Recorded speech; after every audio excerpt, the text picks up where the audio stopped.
Well, it seems that your journey has ended. Very sorry about that. It was always going to end this way, of course. If it weren't by me, it would have just been by some other, terrible thing. Just, you could not imagine how terrible it would be. Just, I get scared thinking about it. I'm glad it's not me. It reminds me of a time I was speaking to my good friend Orville.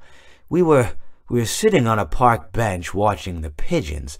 I was on the left, he was on the... Oh, wait, was I on the right or left?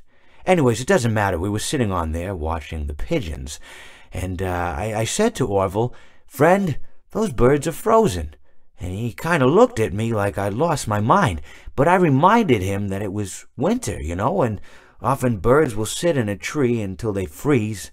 And then they sort of fall to the ground until the sun warms up and they can, move around again. So I said to Orville, "You might as well save those breadcrumbs until the birds thaw, because they can't very well enjoy them in the condition they're in."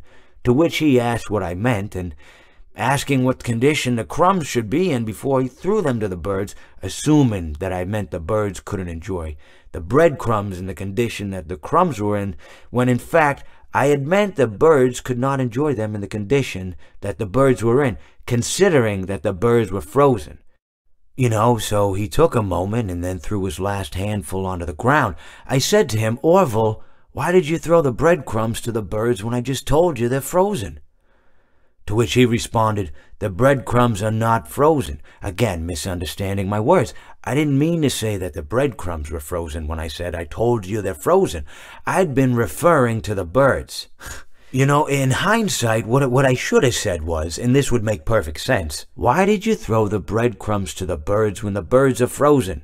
He misunderstood upon my correction, stating that he didn't know what else to do with the breadcrumbs, and that perhaps, when the birds thawed, they'd still be able to eat the crumbs. So I said to Orville, and this is what I said to him, I said, "Orville, the birds may be dead,